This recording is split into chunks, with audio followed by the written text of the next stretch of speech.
Good morning, students. So, today I am going to start the topic biofortification and single cell protein. Biofortification, this word, it came from the two Greek words bios and fortica. Right? Bios means the life, fortica means the making strong. So, by compiling these two Greek words, bios and forticare, the word biofortification came into existence. Biofortification simply means breeding the plants, breeding the crops, producing the crops which are having all essential nutrients like carbohydrates, proteins, fats, minerals, etc. Means by this method, biofortification, we can raise the crops which will be having all essential nutrients. Right? Simple definition you can write as it is: the process by which the nutritional quality of food crops is improved through conventional plant breeding methods or by biotechnology.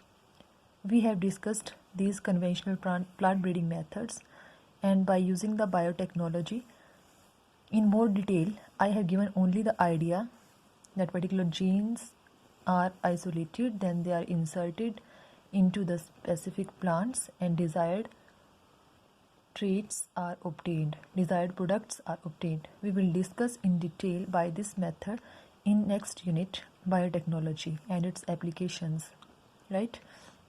Then coming towards the objectives.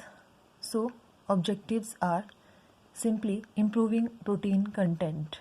As I said that the plants are raised which are having all essential nutrients. So improving, definitely objectives will be like that: improving protein content and quality, oil content and quality, improving vitamin content, improving micronutrient and mineral content. Right?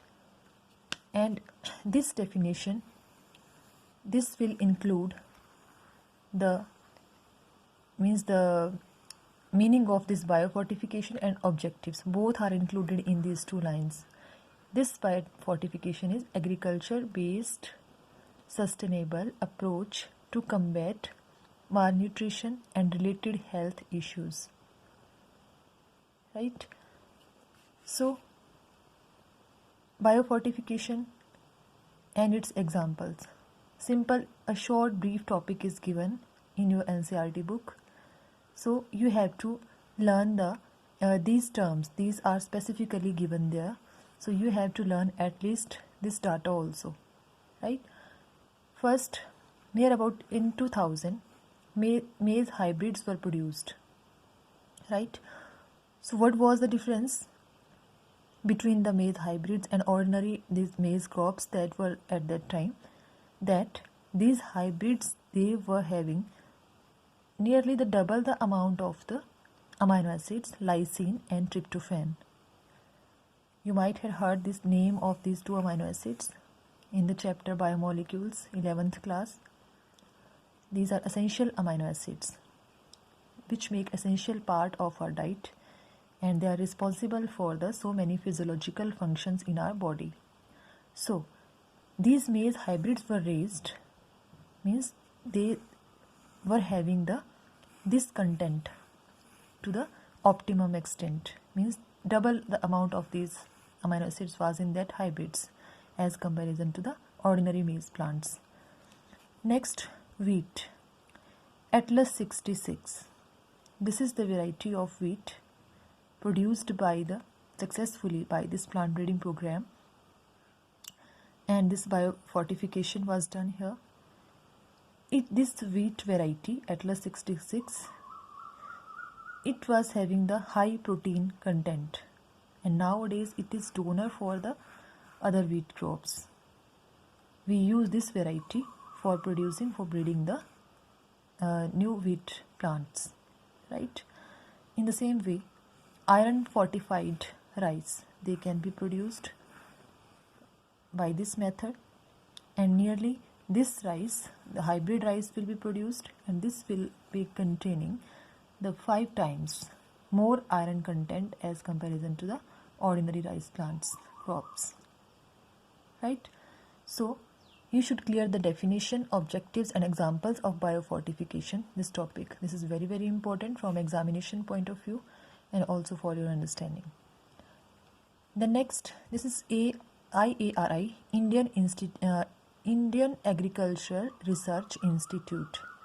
This is located in New Delhi, and this institute is working specifically on the plant breeding programs.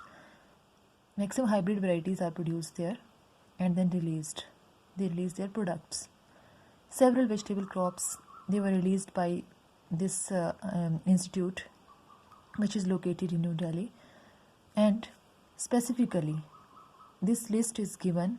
Vitamin A means they successfully raised some these crops like the carrots, spinach, pumpkin, and these are different from others as they are having the more vitamin A content, this nutrient, right? More specifically, this will be in the larger amount. So the persons, those who are suffering from the vitamin A deficiency, they can be just prescribed to eat these the particular food crops, right? Then similarly, vitamin C rich vegetables like the bitter gourd, tomato, mustard, all these were raised by that Indian Agriculture Research Institute. Iron and calcium rich spinach, right? Protein enriched beans, broad, lab, French and garden pea. These are the specific names of that particular vegetables which are having the specific nutrient, right? So at least you have to learn all these also. 1 to 2 examples you can learn here. Then this is all about this biofortification topic. One thing I want to clear here, although not given here in your book, but you should know it. Difference between the biofortification and fortification. I think you heard this term in your general life. Fortification, fortified crops, fortified food items. Actually, biofortification, this is done. Means here we supply, we make the plants which are growing nutrient rich in plant during the growth.